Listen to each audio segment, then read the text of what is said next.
사람이 죽은 후 49일 안에 집에 이런 일이 생기면 조상의 징조입니다. 사람이 세상을 떠난 뒤 그 영혼은 곧장 저 먼 곳으로 가는 것이 아닙니다.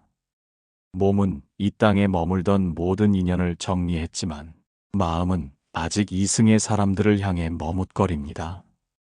그래서 불가에서는 사람이 죽은 뒤 49일 동안 영혼이 이승과 저승 사이를 머문다고 합니다.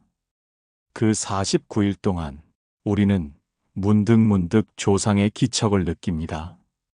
바람 한 자락, 향기 하나, 이유 없이 울컥 올라오는 슬픔, 설명할 수 없는 이상한 기운. 그 모든 것이 조상이 머물렀던 자리에서 피어나는 징조일 수 있습니다. 인간은 눈에 보이는 것만을 믿기 쉽습니다.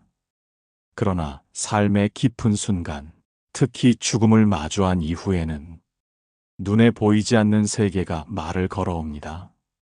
그 말은 소리로 들리지 않고 이유 없는 사건과 느낌으로 다가옵니다. 그런 일들을 우리는 기분 탓이겠지, 우연이겠지 하며 넘깁니다. 하지만 조상은 우연을 빌려 우리에게 다가옵니다. 징조란 조상이 말없이 전하는 마지막 편지입니다. 왜 하필 지금 우리 집에 이런 일이 생기는 걸까? 왜 아이가 갑자기 밤마다 우는 걸까? 왜 멀쩡하던 유리가 갑자기 깨지는 걸까? 이유 없이 찾아온 그 모든 일들은 우리가 귀 기울일 준비가 되었을 때 조상이 건네는 작별 인사일 수도 있습니다. 특히 49일 안의 시간은 남겨진 이가 삶을 돌아보고 조상과의 인연을 정리하고 영혼에게 마지막 위로를 전할 수 있는 영적인 환승역과도 같은 시간입니다. 조상은 삶의 끝에서 자손의 앞길을 염려하고 자신의 마음을 전하고 싶어 합니다. 그러나 말로는 전할 수 없기에 징조라는 형태로 신호를 보냅니다. 이제부터 우리는 조상이 자손에게 보내는 그 신호들, 그 따뜻하고도 조심스러운 징조들을 하나씩 알아보려 합니다. 이것은 미신이 아닙니다. 이것은 기억과 사랑의 언어입니다. 조상이 우리 집에 남기는 그 조용한 발자국을 느껴보세요. 당신은 이미 그 기척을 알고 있었을지 모릅니다. 다만 외면했을 뿐입니다. 이제부터는 그 조상의 징조를 조용히 받아들이는 법을 알아가겠습니다. 눈이 아니라 마음으로 말입니다. 일부 유난히 강아지가 짖는 밤, 조상의 기운이 스치는 때, 밤이 되면 세상은 고요해집니다. 인간의 말소리는 사라지고 오직 자연의 숨결만이 방안을 스쳐갑니다. 그런 고요한 밤에 갑자기 강아지가 짖기 시작합니다. 마치 누군가를 본 듯 혹은 무언가를 쫓는 듯 낯설고도 집요한 울음이 이어질 때 사람들은 묻습니다. 왜 이 아이는 괜히 짖는 걸까? 무엇이 보이기라도 했을까? 바람에 흔들리는 그림자를 보고 놀랐을까? 아니면 그저 기분이 예민해진 걸까? 하지만 이럴 때는 잠시 마음을 내려놓고 그 짖음 속에 담긴 기운을 들여다볼 필요가 있습니다. 개는 영적인 기운에 민감한 존재입니다. 인간이 보지 못하는 것을 보고 인간이 느끼지 못하는 것을 느낍니다. 그래서 옛사람들은 개가 짖는 방향을 따라가면 귀신을 만난다고도 말했습니다. 사람이 죽은 뒤 49일 그 영혼은 아직 떠나지 못하고 이승에 사랑하는 이들을 떠돌며 살핍니다. 말은 못하지만 그 마음은 여전히 가족 곁에 있습니다. 그리고 그런 기운은 때로는 개나 고양이 같은 동물의 감각을 자극합니다. 아무 일도 없었던 공간에서 갑자기 짖기 시작한 강아지, 그 눈빛이 한 곳을 응시하며 떨리는 모습. 낯선 이가 들어온 것도 아닌데 주인에게 매달리듯 짖는 그 태도는 그저 우연이 아닐 수 있습니다. 특히 죽은 이와 가까웠던 반려동물이라면 더 깊이 슬픔을 느끼고 그 기운을 더 오래 기억합니다. 동물은 인간처럼 말로 슬퍼하지 않습니다. 하지만 그들의 몸짓은 누구보다 정직하게 그리움을 표현합니다. 또한 밤은 영혼의 움직임이 가장 활발해지는 시간입니다. 해가 지고 인간의 활동이 멈추면 그제야 조상은 자손의 집에 조용히 다가옵니다. 그 모습을 본 강아지는 무서워서 짖는 것이 아니라 누군가가 왔다고 알려주고 싶은 것일지도 모릅니다. 그럴 때 우리는 그 짖음을 귀찮게만 여기지 말고 가슴으로 들어야 합니다. 혹시 조상이 우리에게 무언가 전하고 싶은 말이 있는 것은 아닐까? 혹시 아직 마음을 전하지 못한 일이 있는 것은 아닐까? 혹시 우리 중 누군가가 그 조상의 마음을 알아야 하는 것은 아닐까? 짖는 강아지는 그저 동물이 아닙니다. 조상의 기운을 먼저 알아채고 가족에게 알리는 작은 전령사일지도 모릅니다. 만약 최근에 가족을 떠나보냈고 그 이후 유난히 강아지가 짖기 시작했다면 이제는 그 짖음을 조금 다르게 받아들여도 좋습니다. 그 소리는 단순한 소음이 아니라 조상이 이 집을 다녀갔다는, 그리고 아직 떠나지 않았다는 증거일 수도 있습니다. 그 기운을 무서워하지 마세요. 조상이 머문다는 건 그만큼 아직 이 가족을 사랑하고 있다는 뜻입니다. 그저 마음을 열고 고요한 밤에 짖는 소리 너머에 담긴 조용한 그리움을 느껴보세요. 그 순간 당신도 모르게 눈가가 뜨거워질지도 모릅니다. 2부, 향 냄새가 스쳐가거나 향이 꺼질 때, 조상이 머무는 자리, 가만히 앉아 있을 때, 어디선가 은은한 향 냄새가 스쳐 지나갈 때가 있습니다. 향을 피운 적도 없고 누군가 문을 열고 들어온 것도 아닌데 낯설지 않은 향이 갑자기 떠오릅니다. 그 향은 금세 사라지지만 그 순간 마음 어딘가가 따뜻해지기도 하고 또는 알 수 없는 쓸쓸함에 젖기도 합니다. 이것은 때로 조상이 다녀간 기척일 수 있습니다. 조상은 눈에 보이지 않지만 가장 조용한 방식으로 우리 곁을 찾습니다. 그 방식 중 하나가 바로 향기입니다. 불가에서는 향은 마음을 잇는 달이라고 이야기합니다. 이승의 사람과 저승의 혼이 향기라는 매개를 통해 마음을 나누는 것입니다. 그래서 절에서도 늘 향을 피우고 제사를 지낼 때도 향을 먼저 올립니다. 그건 단순한 의식이 아니라 영혼이 머물 자리를 마련하는 행위입니다. 만약 향을 피워두었는데 바람도 없고 창도 닫혀 있는데 갑자기 향이 꺼져버렸다면 그 또한 조상이 머물다 간 징조일 수 있습니다. 그 향이 꺼졌다는 건 누군가 그 앞에 머물렀다는 뜻이니까요. 또 어떤 날은 향을 피우자마자 금세 다 타버리는 경우도 있습니다. 평소와 다르게 빠르게 사라지는 향기.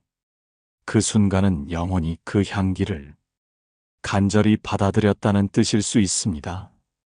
조상은 마음이 닿는 곳에 옵니다. 그리고 마음을 가진 이가 향을 피워 올릴 때 그 연기를 타고 이곳으로 옵니다. 그래서 향이 흐를 때 그 공간은 더 이상 이승만의 자리가 아닙니다. 저승과 이승이 잠시 연결된 조상이 쉬어갈 수 있는 자리가 되는 것입니다.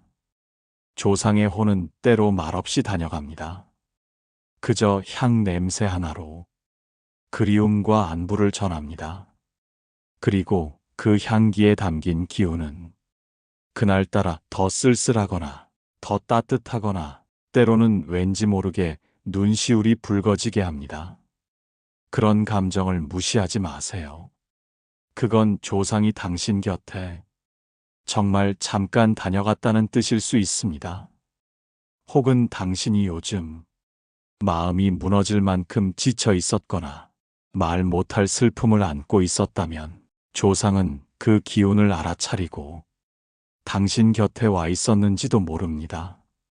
그런 날엔 향을 하나 피워보세요. 그리고 마음속으로 조용히 말을 건네보세요. 잘 계시냐고, 걱정 마시라고, 당신이 보내준 그 온기를 잘 받았다고. 말은 들리지 않지만 그 향은 곧장 전해집니다. 조상은 당신의 마음을 향기로 받아들이고 그 자리에 머물러 조용히 눈을 감습니다. 향이 꺼진 자리엔 아무도 없어 보이지만 사실은 가장 소중한 이가 다녀간 자리일지도 모릅니다. 3부 유리나 거울이 갑자기 깨졌다면 조상의 경고. 유난히 조용한 날, 평소처럼 지나던 순간에 유리컵이 툭 떨어져 산산조각이 납니다. 누가 건드린 것도 아닌데 책상 위에 두었던 유리가 깨지거나 잘 걸려 있던 거울이 벼란간 툭 하고 떨어질 때가 있습니다. 그럴 땐 사람들은 운이 나쁜 날이라고 생각하거나 우연이라며 무시하려고 합니다. 하지만 유리나 거울이 아무 이유 없이 깨지는 일은 예로부터 단순한 사고로만 여기지 않았습니다. 거울은 영혼을 비추는 창이라고 합니다. 유리는 세상과 나를 가르는 투명한 경계입니다. 그 깨짐은 무언가 경계가 흔들리고 있다는 신호이며 때로는 조상이 보내는 경고일 수도 있습니다. 사람이 떠난 지 49일, 영혼은 아직 이승을 맴돌며 자손의 삶을 지켜봅니다. 그 가운데 큰 불안이나 위험이 감지될 때 조상은 말이 아닌 징조로 자손에게 알립니다. 그 신호는 바로 손닿지 않는 곳에서 들려오는 작은 파열음으로 시작될 수 있습니다. 깨진 유리, 떨어진 거울, 그건 조상이 우리를 향해 잠시 멈춰보라, 무언가를 돌아보라 말하는 방식일 수 있습니다. 거울은 사람의 모습을 비춥니다. 하지만 동시에 영혼의 상태도 담아내는 그릇이라 불립니다. 그래서 예로부터 사람이 죽은 집에서는 거울을 천으로 덮어두었습니다. 영혼이 거울 속에 머무를 수 있기 때문입니다. 그리고 그 거울이 스스로 떨어지거나 금이 갔다면 그 속에 깃들었던 기운이 흘러나온 것일지도 모릅니다. 유리는 더 직접적인 메시지입니다. 투명한 경계가 산산이 부서졌다는 건 영적인 보호막에 금이 갔다는 뜻이기도 합니다. 혹은 조상이 그 유리를 깨뜨리는 방식으로 자손의 방심을 일깨우는 것일 수도 있습니다. 혹시 요즘 당신의 마음이 심하게 흐트러져 있었다면, 집안에 묵은 기운이 가득 차 있었다면 조상은 그것을 그냥 두지 않았을 겁니다. 사랑하는 자손이 무언가 잘못된 길로 가고 있는지 혹은 위험에 가까워지고 있는지를 기척 없는 징조로 알려주려 했을 것입니다. 깨진 유리를 치우기 전 한번 마음속으로 물어보세요. 조상님, 무엇을 알리고 싶으셨습니까? 제가 놓친 것이 있다면 이제는 알아차리겠습니다. 그리고 그날 하루는 조금 더 조심해서 보내세요. 말과 행동을 아끼고 소중한 이들에게 따뜻한 말을 건네세요. 경고란 두려워하라는 뜻이 아닙니다. 정신을 차리라는 애틋한 울림입니다. 조상이 당신을 지켜보고 있다는 뜻입니다. 당신이 다치지 않기를, 당신의 길이 어긋나지 않기를 그 마음이 절실했기에 말 대신 유리를 택했을지도 모릅니다. 그 조각들을 조용히 쓸며 이렇게 중얼려도 좋습니다. 알겠습니다. 이제는 놓치지 않겠습니다. 당신의 마음 받았습니다.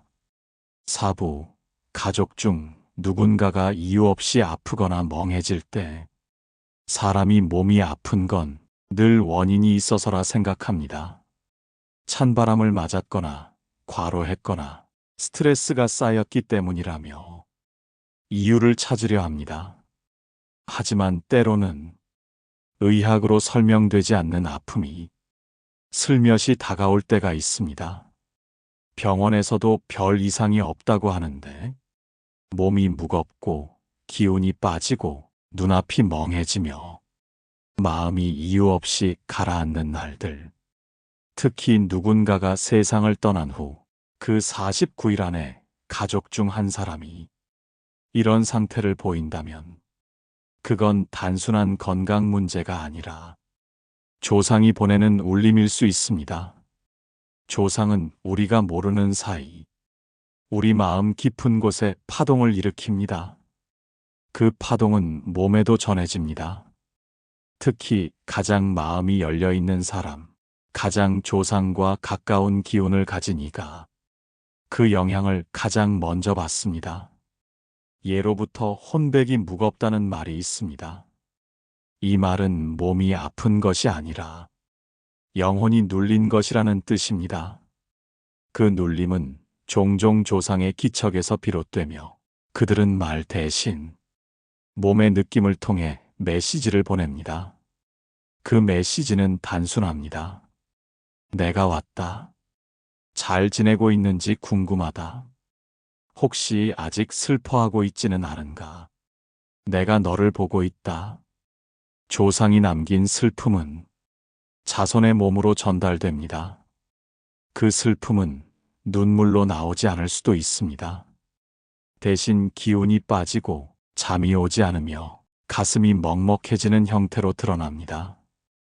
혹시 최근 가족 중 누군가가 평소와 다르게 늘어지고 멍해 보이고 자주 아프다고 말한다면 그건 몸의 문제가 아니라 보이지 않는 울림 때문일 수 있습니다. 그럴 때는 병원에만 의지하지 말고 집안의 기운을 다시 살펴보세요. 문을 열고 햇볕을 들이고 조용히 조상의 사진 앞에 향을 올리고 마음을 다해 인사를 드리세요. 조용히 지켜봐 주셔서 감사합니다. 우리 잘 지내고 있으니 편히 쉬셔도 됩니다. 당신의 기운이 우리에게 닿았습니다. 그리고 그 아픈 가족의 등을 살며시 쓰다듬어 주세요. 말없이 울고 있는 몸을 위로하듯이 그 위로는 단지 현재의 고통만을 향한 것이 아니라 조상이 남긴 사랑에 응답하는 행위이기도 합니다. 몸의 아픔은 지나가지만 조상의 뜻을 모르면 그 아픔은 반복됩니다. 이제는 알아차릴 때입니다. 몸이 아플 때마다 그 안에 담긴 마음의 메아리를 들을 수 있기를. 조상이 보내는 울림은 결국 사랑의 방식입니다. 그것은 우리에게 닿고 싶다는, 지금도 함께하고 있다는 조용한 증명이기도 합니다. 5부, 꿈속에서 말없이 서 있는 조상, 말 없는 말의 의미. 가끔 우리는 아주 선명한 꿈을 꿉니다. 이상하게 또렷해서 눈을 떠도 잊히지 않고 가슴에 무언가 걸린 듯한 감정만 남긴 채 하루 종일 마음을 흔들어 놓는 꿈. 그런 꿈 속에서 우리는 말이 없는 조상을 마주할 때가 있습니다. 한마디도 하지 않고 그저 조용히 서 있거나 멀리서 바라보거나 때로는 슬픈 얼굴로 고개를 숙이고 있는 모습으로. 그 꿈은 말이 없지만 가장 큰 말을 담고 있습니다. 사람이 죽고 난 뒤 49일 영혼은 이승과 저승 사이에서 가장 사랑했던 이들을 지켜봅니다. 떠나야 하는 슬픔, 남겨두고 가는 미련, 끝내 전하지 못한 말.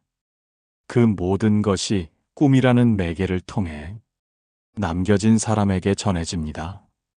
꿈은 단순한 상상이 아닙니다. 꿈은 영혼의 언어이며 마음이 열려 있을 때 비로소 만날 수 있는 공간입니다. 특히 슬픔과 그리움이 깊어질 때 그 연결의 문이 열립니다.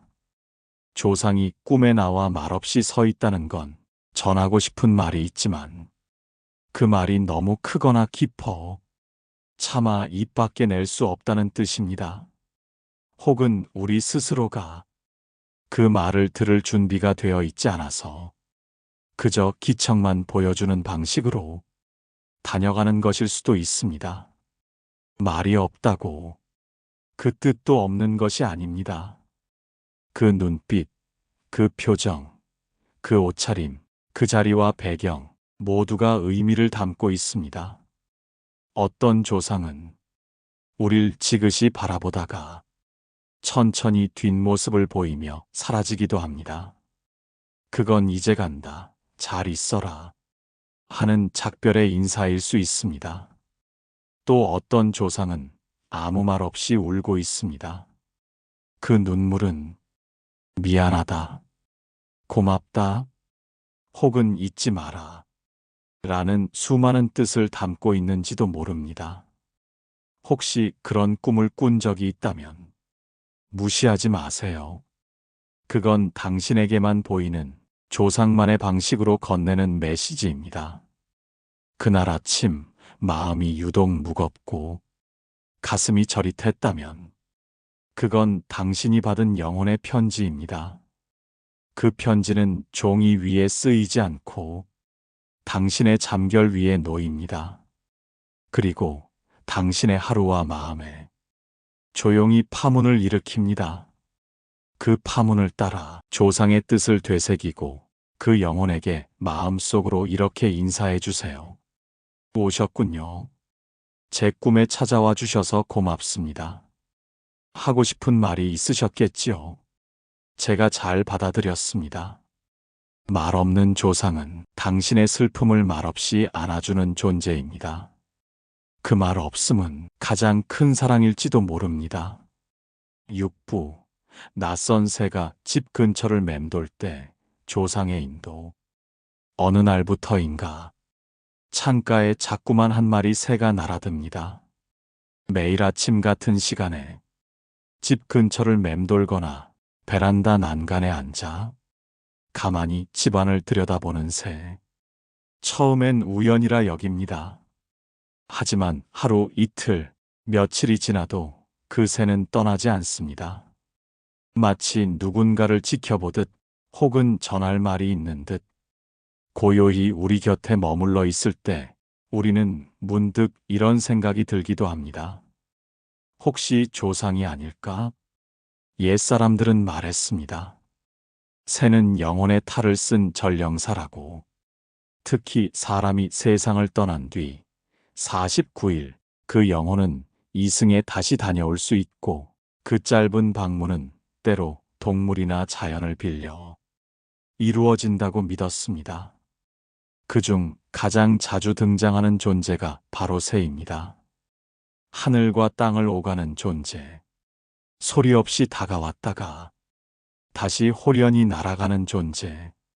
그 자유로운 날개 속에 조상은 말하지 못한 마음을 실어보냅니다. 특히 그 새가 평소엔 잘 보이지 않던 종류거나 무리에서 떨어져 홀로 집을 맴돌거나 심지어 집안 깊숙이까지 날아들었다면 그건 단순한 자연현상이 아닐 수 있습니다. 그 새는 당신을 보러 온 조상의 또 다른 모습일 수 있습니다. 혹은 그저 지켜보고 싶은 마음에 말 대신 날개를 달고 가족의 안부를 확인하러 온 것일 수도 있습니다. 더욱 놀라운 건 그 새가 맴도는 동안 집안 분위기가 달라지기도 한다는 점입니다. 괜히 마음이 가라앉거나 왠지 모르게 눈물이 날 것 같거나 혹은 그 새가 창가에 있는 날은 자주 그리운 사람이 떠오른다면 그건 이미 마음이 조상의 기운을 느끼고 있다는 증거입니다. 무서워하지 마세요. 그건 흉한 징조가 아닙니다. 조상이 지금 나는 아직 너를 지켜보고 있다. 내가 걱정되어 찾아왔다. 그렇게 말하고 있는 것입니다. 새는 오래 머물지 않습니다. 그들은 늘 떠나야 할 곳이 있기 때문입니다. 조상의 기운도 마찬가지입니다. 이승에 머물 수 있는 시간이 정해져 있기에 짧은 순간 가장 애틋한 모습으로 우리 곁에 남는 것입니다. 그 새가 어느 날 갑자기 떠났다면 그건 조상이 마음을 놓고 돌아갔다는 뜻입니다. 자손이 잘 살고 있다는 걸 확인했기에 이제는 편히 쉬러 갔다는 이야기입니다. 그러니 만약 요즘 집 근처에 낯선 새가 자꾸 맴돈다면 그날엔 잠시 멈춰 서서 그 새를 조용히 바라봐 주세요. 그리고 마음속으로 이렇게 전해보세요. 오셨군요. 제가 잘 살고 있는지 확인하러 오셨군요. 걱정 마세요. 이제 저도 당신을 닮아 조용히 살아가고 있습니다. 그 말은 바람을 타고 그 새의 깃털에 스며들어 하늘 저편까지 닿을 것입니다. 7부 죽은 이의 물건이 저절로 움직일 때 아직 전하지 못한 말. 책장에서 오래 놓여 있던 액자가 갑자기 쓰러지는 날이 있습니다.